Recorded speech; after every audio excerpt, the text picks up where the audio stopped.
The United States has more than 225 stadiums that can host at least 20,000 people at a time. Spectators enjoying concerts or sporting events at these venues often utilize their mobile devices to live stream their experience and communicate with friends and family in real time.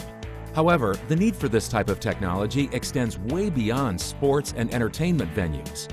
It is needed in office buildings, airports, apartment complexes, and college campuses throughout the country. And this need is only growing as people increasingly use their smartphones and relay unprecedented amounts of data. To ensure quality and uninterrupted service, how does AT&T, a telecommunication company, build and maintain infrastructure that can serve masses of people at the same time? In New Orleans, the Superdome is more than an entertainment sports arena. After Hurricane Katrina in 2005, the Superdome was rebuilt and reclaimed its status as a premier venue for worldwide major entertainment and sporting events.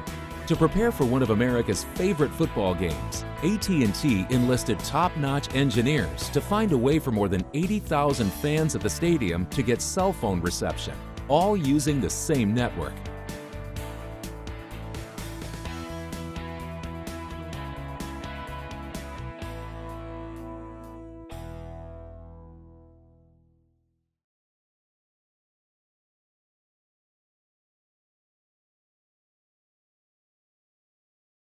Meet Chad Towns. He is AT&T's Vice President of Antenna Solutions Group.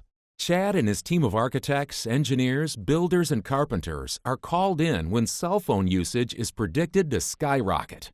And it's their job to analyze the situation, predict potential problems, and build a solution. The challenge we face with the Superdome is just the unique nature of the building itself. First of all, how do you serve 80,000 people at the same time? That was the biggest challenge. The second challenge was that building is used for a variety of different things. It's used from everything from football games to basketball games to conventions, and there's a different configuration for every single one of them. So where the people are is different in many times throughout the event. First of all, a traditional cell site can only service about 500 customers, and the stadium holds well over 80,000 people.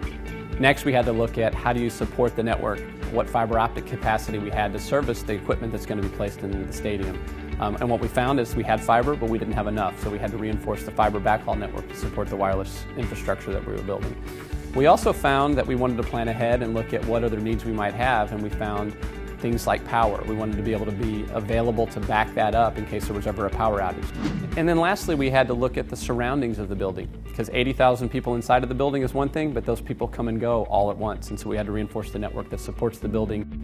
After analyzing the situation, the next thing we did was look at potential problems. We wanted to make sure first we had enough capacity to service the crowd there. 80,000 people is a far cry from 500 that a single cell site can serve. Next, we looked at power. How much power is going to be required for the equipment we deployed, and what do we do in case of an emergency? And then lastly was the fiber optic capacity, making sure we had enough fiber to service the needs of the equipment that was in the building. So we've analyzed the situation, we've looked at potential problems, now it's time to come up with a solution. Here's your challenge. How can AT&T serve 80,000 people in one small area, all at the same time? When solving this challenge, consider the following. A traditional cell site can only service about 500 customers. Power will be required to fuel additional equipment. Extra fiber will be required to service the needs of the equipment.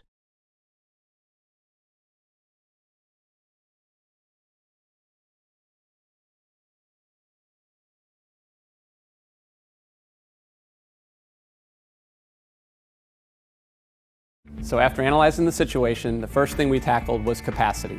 We took what normally would be done with a single cell site serving 500 people and essentially condensed it into a much smaller compartment, or built what's called a DAS, or distributed antenna system. It puts what would be at a cell site into a very small footprint, one section within the stadium. So each section of the stadium gets its own dedicated cell tower to service it. The second thing we did was tackle the problem of power. We had more equipment than you could serve with the power that the building could support. So we brought in a dedicated power feed from the power company, as well as put in batteries and a generator to handle any outages that might happen. And the last thing we covered was fiber optics. The equipment is connected back to the core network with fiber, and we brought in a second feed of fiber to service the network so we could handle the capacity, as well as if there was ever an outage on the fiber path, there was a backup there to be serving it. So we talked about having to predict problems. One of the problems we encountered at the first event that happened at the Superdome was a power outage. As you'll remember, during the Super Bowl, there was a 35-minute power outage, and our planning paid off.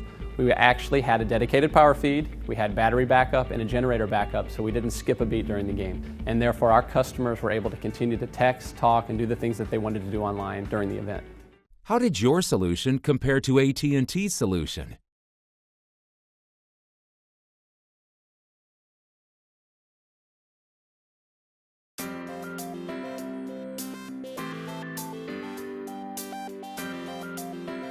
Professionals in the telecommunications industry must have knowledge of and skills in computer programming and software design, laser and fiber optic technology, wireless technology, and data compression. Science, technology, engineering, and math are among the many academic skills needed to thrive in the telecommunications industry. To maintain their skills and stay abreast of new technologies, professionals may continue to receive training throughout their careers. To solve challenges like the one seen in this video, teams of technicians, computer network architects, computer systems analysts, and information security analysts must collaborate and utilize critical thinking skills to implement various stages of the project. Together, these professionals help people apply the latest technology to their lives whenever and wherever they are needed. If you like solving challenges like these, consider careers like the ones offered at AT&T. Electrical engineer, network engineer, software engineer, systems engineers.